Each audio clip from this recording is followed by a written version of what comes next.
Olá pessoal, aqui é Ismael Yassin, tanto estamos no canal Isma Explica para mais um aprendizado e vamos continuar aqui a resolver exame tanto da UEM 2022, não é? Temos aqui o número 7, diz o seguinte: a concentração de H mais de uma solução de 6 vezes 10 elevado a menos 7 moles por litro do ácido sulfídrico com uma constante de ionização do primeiro estágio de dissociação de 10 elevado a menos 7 é igual a. Então, a primeira coisa aqui, na verdade, é o próprio português, a organização, porque vocês geram nos exercícios por causa do português mesmo. Estão a dizer qual é a concentração de H+, de uma solução. Esta solução é de ácido sulfídrico. E esta solução tem 6 vezes 10 elevado a menos 7 moles por litro, que é a concentração. Então, o que nós temos é a concentração de ácido sulfídrico. Ok? A sua concentração disseram que é igual a quanto? A 6 vezes 10 elevado a menos 7 moles por litro ou molar. E depois estão a dizer que a constante de ionização deste ácido é igual a quanto? É igual, como é um ácido, né? Eu vou colocar a constante de ionização como constante de acidez, porque pode ser constante de acidez ou basicidade. Como temos o ácido, vou colocar a constante de acidez, é igual a quanto? É igual a 10 ou 1 vezes 10 elevado a menos 7. Ok? E a pergunta é, qual é a concentração de H nesta solução, sabendo que temos apenas a constante de ionização no primeiro estágio. Relativamente a este exercício para resolvermos, não é complicado, é simples, mas vamos interpretar muito bem. A primeira coisa, vocês devem identificar que nós estamos perante equilíbrio químico em solução aquosa, porque estão a dizer aqui uma solução. Então, estamos perante equilíbrio químico em solução aquosa, ou seja, a água está lá presente. Ponto número 2. Se eles estão a dizer que vamos fazer apenas, temos a constante ou a primeira ionização do primeiro estágio, a dissociação deste ácido, então nós temos de fazer a dissociação deste aqui, tendo em conta o primeiro estágio. Como é que seria isto? Nós teríamos o ácido tanto sulfídrico, é meio aquoso, não é? Temos aqui, vamos colocar a água para entendermos o processo. Isto aqui. O que acontece aqui? São reações reversíveis. O que acontece é que temos este vai perder seu próton para a água, vocês já falaram de equilíbrio ácido-base, formando aqui o que? H3 ou mais, e vai faltar o que? Vai faltar HS-, ok? É isto que nós vamos ter. Esta é a primeira ionização, ou seja, a constante de acidez para esta primeira ionização seria o que? Seria apenas o produto, que é a concentração de íon hidrônio, mais, vezes a concentração deste íon,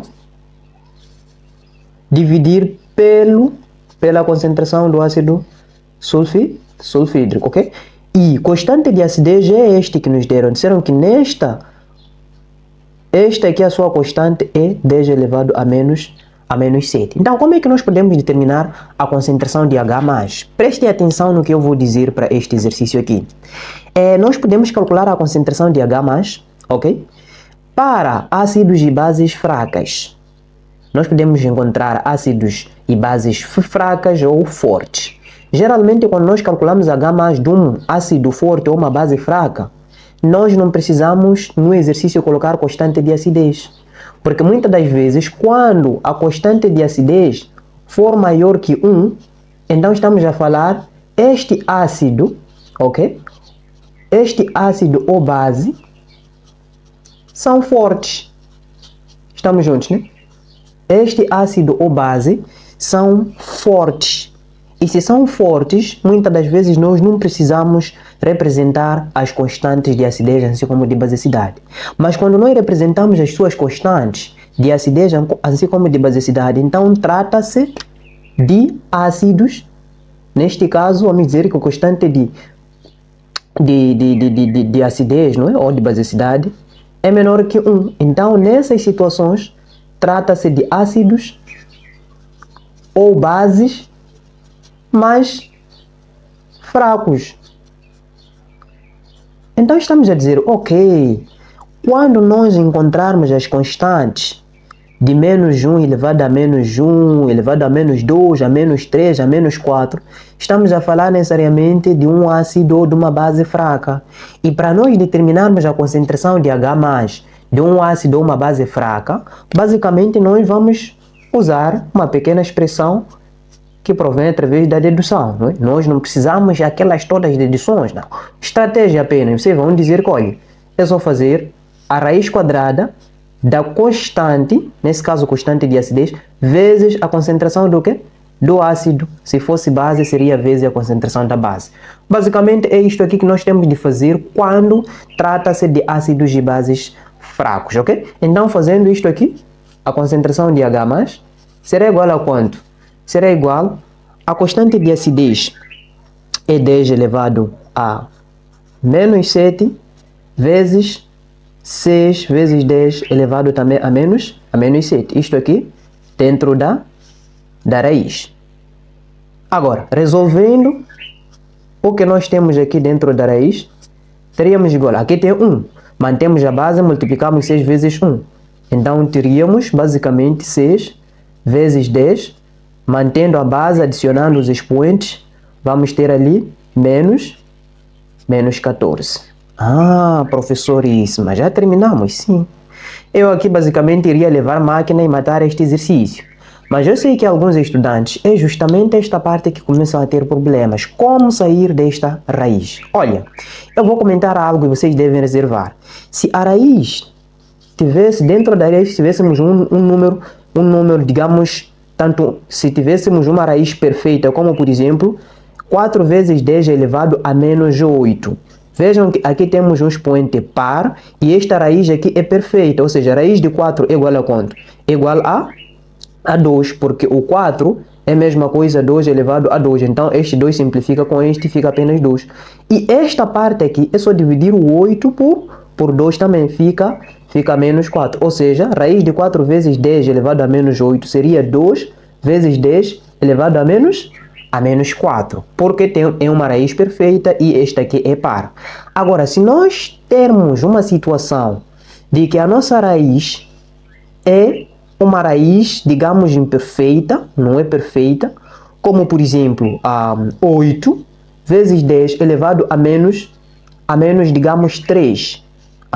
Esta situação agora é esta que nós temos aqui. Mas aqui temos uma certa vantagem. Esta aqui é par, então quer dizer que, pelo menos esta parte, a raiz disto aqui vai ser 10 elevado a menos 7. Mas o problema agora é sabermos a raiz de 6. Então, para nós determinarmos a raiz de 6, eu vou colocar aqui uma estratégia muito interessante que vocês devem fazer quando a raiz for imperfeita. O que é que nós vamos fazer? Vamos usar uma expressão simples de dedução que, olha, raiz de n será igual a o quê? Será igual a n, ok? Mais um q ou um k, uma variável, dividir por 2 vezes a raiz desta variável. Então, o que é este k aqui? A variável, na verdade, é a raiz perfeita que está entre 6. Antes do 6 ou depois do 6. Estão a perceber? Então, a raiz perfeita, porque nós temos 6. Nesse intervalo de 6, depois dele pode ser o quê? 7, 8, e encontramos, por exemplo, temos 7, temos 8, temos 9.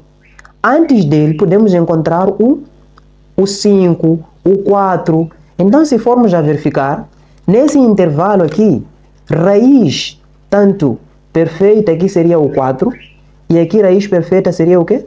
O 9. Mas se formos a ver, o 6 está mais próximo de 4 do que o 9, está longe.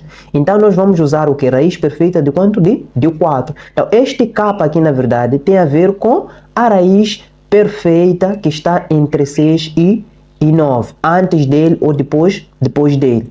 Então, basicamente, o nosso k vai ser quanto? Vai ser 4, ok? Logo, nós vamos dizer que, olha, aqui teríamos raiz de 6, que é este, ok? Será igual a o quê? A 6, mais o nosso n é o quê? É 4. E isto aqui dividir por quanto? Por 2 vezes raiz de quanto? raiz de 4, que é este k aqui. Temos isto aqui. Isto aqui vai nos dar quanto? Teríamos 6 mais este aqui, dá-nos tanto 10.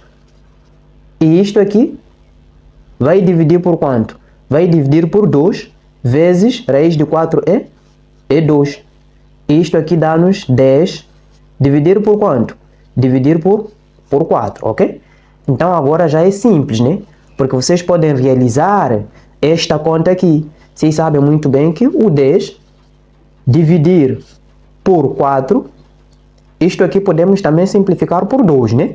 É mais prático. Simplificamos aqui por 2, aqui também simplificamos por 2. Então teríamos o quê? Teríamos em cima o 5 e embaixo teríamos o 2. Agora já é fácil. Porque simplificando esta parte, nós vamos ter quanto? Vamos ter 2, quanto? 5. Vezes 10 elevado a quanto? 10 elevado a menos 14, simplificamos com 2, aqui fica 10 elevado a menos 7. Então estamos a dizer que este aqui é o resultado que está aqui dentro. É um resultado aproximado, na verdade. Não necessariamente um resultado exato, de acordo com como estamos a usar esta estratégia. Então estamos a dizer que a nossa solução, na verdade, é aquela que vai ter este valor. De quanto? De 10, de 2,5. Um valor aproximado, 2,5 vezes 10 elevado a menos 7. Então vamos nas nossas alternativas, não é? Nas nossas alternativas e vamos analisar. Temos aqui, na linha A, 5, sai B, sai o C, e temos aqui, vocês conseguem ver que o valor que aproxima, portanto, este valor que nós conseguimos é a alternativa D, que é 2,5 vezes 10 elevado a menos 7. Então, temos apenas a alternativa D para este exercício e nós matamos o exercício, ok?